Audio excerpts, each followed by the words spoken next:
Hey, I'm Faz, and today I'm going to be talking about something really interesting to me and has been in my mind for the longest time. That's right, you read it in the title first. It's about how weird Indonesian parking system is. So let's just jump right into it. So generally speaking, Indonesia has two types of parking system. The first one is the mall ones. It's the one in which they give you a ticket when you enter the parking lot, take a picture of you and your vehicle for security purposes, watch over your vehicle with their corner-to-corner security cameras, check your ticket when you leave, charge you based on what vehicle you're driving and how long did you stay in the parking lot. Additionally, some malls even take it to the next step by checking your vehicle registration to make sure that the vehicle you're driving is not a stolen vehicle. That first type is great. I have no complaint about it. Great service, great security, 10 out of 10. Well, maybe not 10 out of 10, but it's still really good, especially compared to this other one. This, I don't know, this unofficial one, even sometimes illegal. Even you can say it as Chambake to Krabby Patty versions of parking system. If you're Indonesian, you must know about this. I mean, you can virtually see it everywhere. You can find one in some mini market or like near some restaurant, maybe at random public places, or even at places where there's literally a sign of not to park in that place. I know it's pretty crazy, but that's not the craziest part. I'm a motorcycle driver myself. I go to places using my beloved motorcycle, and sometimes, or even oftentimes, the places that I want to go to doesn't have this luxurious parking system, so I'm kind of forced to use these other unofficial ones. So you can tell that I'm an expert myself because I use this kind of thing a lot, which probably means that I'm also part of the problem. But what kind of problem did you ask? Well, let me tell you. So I want to boil down why I think this kind of parking system is weird into 4 major points. So let's talk about it one by one. Number 1, unprofessionalism. So the way that it actually works is that you come to the parking lot, let's say with your motorcycle, and then nothing happens. Nobody welcomes you, nobody gives you tickets, nothing. So you thought, this place must not have any parking system, so that means that I can probably save some money even though that my vehicle is not parked at the safest place. And suddenly, out of nowhere, you hear this sound. This sound is a familiar one. It's a sound coming from the holy whistle of the parking man. And when you hear that sound coming from afar, that could only mean one thing. That's the parking man telling you,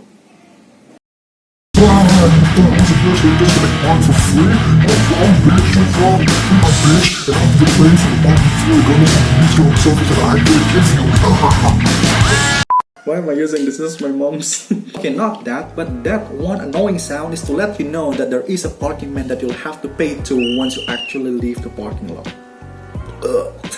And as you can guess, they give very minimum amount of service. They don't have ticketing system, they don't have security cameras, they have no security system whatsoever to make sure that your vehicle is parked safely. Heck, I don't even think that I would be responsible if your vehicle is actually gone missing because somebody stole it. Imagine how easy it is for anyone to actually steal your vehicle. They cannot tell if you actually the owner of that vehicle, so it's just a matter of they actually unlocking your vehicle, and that's all. I mean, in contrast to the mall ones, at least they have actually a ticketing system to make sure that the person comes into the parking lot with that vehicle is the same person living with it. They will actually be responsible if your vehicle is actually stolen. That's great. I mean, I don't want my vehicle to get stolen, but still, they make sure of that not to be my problem. Number 2, discrimination. I don't know if you noticed, they're all oppressed motorcycle driver. Have always been discriminated by all those parking men, but no more oppression shall be left unnoticed. We will speak up and we will stand up for our rights and our motorcycles' right. Anyway, for some reason, these parking men care so much more to the car drivers compared to us motorcycle drivers. Car drivers get so much of their attention, like when they enter the parking lot, the parking man is helping them to park. When they are about to leave, they help those filthy-rich car drivers to get out of the parking lot and even help them to merge to the road. Meanwhile, we motorcycle drivers, they don't care about us. They just whistle once, and oftentimes they do nothing to help us park or unpark our vehicle. And then they ask for money when we're about to leave, and then they just don't care about us. Okay, now you may tell me, well, maybe car drivers pay more. You know what? No, that's a up thing. Oftentimes they actually charge the same amount for motorcycle drivers and car drivers. Why the heck are they doing that? I mean, I understand that it's a lot harder to park and unpark a car compared to motorcycle, but that doesn't mean that they can treat us motorcycle driver like a bully trying to take our lunch. Number 3, no regulated payment. Number 1, it's so stupid the fact that motorcycle drivers and car drivers have to pay the same amount of money, especially the fact that they actually treat car drivers a lot better than they treat motorcycle drivers like me. And by the way, cars take like 4 times of space than motorcycles do. So if we're actually paying this system for 1, their service, and 2, the space that we're actually renting to put our vehicles in, that means that even if they actually treat motorcycles and car drivers the same way, it's already stupid because they actually take more of your resources, which is the space itself. And number 2, no one actually regulates how much you are supposed to pay. Like, I remember when I was a kid, like motorcycle cost you like 500 rupiah, and then suddenly 1000 rupiah, and now it's like 2000, but sometimes you can still pay 1000. And for some reason it's the same for like in every place in Indonesia. It feels like these parking men have a secret society in which like regularly have meetings and decide like, alright, how much should we charge these stupid ass people for like the minimum service they will actually give. And the way they actually know that the prices increase, for example, you're about to leave a parking lot and then you give them 5,000 and then you expect that it's still 1,000, so they should give you 4,000, but somehow they gave you back 3,000, and then you ask yourself, wait, it's 2,000 now? And even worse, no one seems to care to talk about this kind of stuff because everyone is such a puss. Okay, maybe not that. I know Indonesian people are mostly nice people and mostly we're not confrontational towards this kind of stuff. So mostly we just let this kind of thing slide, which brought me to my 4th and last point. Nobody seems to want to talk about this. I know a lot of people watching this video must have been thinking, it's just 2,000 rupiah. You have more. Don't take a big deal out of it. Just take it as a charity. And that's kind of the reason why nobody really wants to talk about this, because like if you talk about this and complain about it, it seems like you're a stingy person that can't let go of 2,000 rupiah. Okay, look, I know these people need money and I know charity is a good thing. But here's the thing. 1, I will give charity if I'm in condition to do it. Number 2, I will give my charity if I want to do it. Number 3, I will give the amount of charity that I want, the amount that I can decide myself. Number 4, I will give my charity to the people that I am in control to give my charity to. Meanwhile, this is not it. I mean, it's okay if you for yourself can take it as a charity, but sometimes not everyone can. Well, at least not with the kind of service that we actually get. If I want to give charity with the same amount that I give to the parking man, then I'll just find some charity boxes they can virtually find anywhere, like in mini markets, public places, malls, so on and so forth. These kind of charities are actually being directed to the people who are actually in need, like orphan houses. This is not charity, this is bullying. We have an announcement to make. Stop bullying! And here's another thing. You think you're giving this small amount of money to the parking men who are in need of money, right?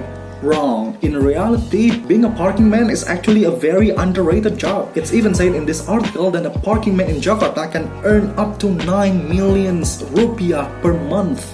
That's like 3 times the minimum wage in there. So basically you might actually be giving charity to the people who are richer than you. I mean, I know I can't really say this for all parking men in Indonesia, but if you think about parking industry in Indonesia, you think about how easy it is for everyone to own a vehicle. Like in every household nowadays, it's like very normal to have 2 motorcycles. Vehicle tax and gas are considerably cheap and people like to go everywhere with their private transportation. And when you go to places, you need this parking system, and oftentimes you don't find the official one. Indonesia has like 260 millions of people.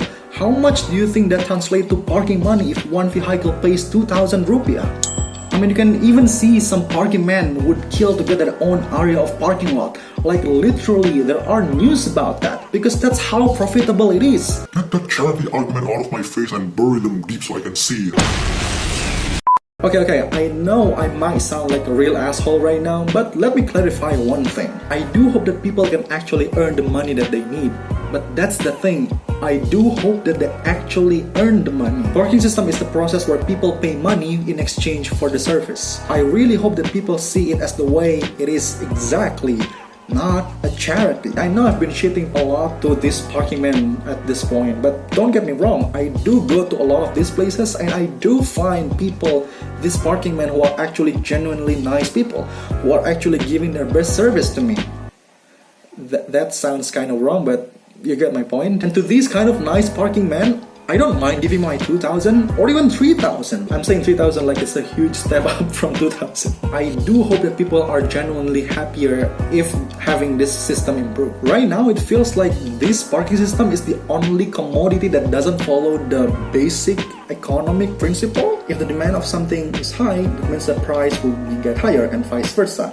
If the supply of something is high, then the price is gonna be low and vice versa. And somehow this unofficial parking system doesn't follow this basic principle. Like, the demand is really low. I mean, they don't really do anything anyway, so why would we demand them? And number two, their supply is just really high. It's like everywhere nowadays. But somehow their price is just getting increased and increased over time.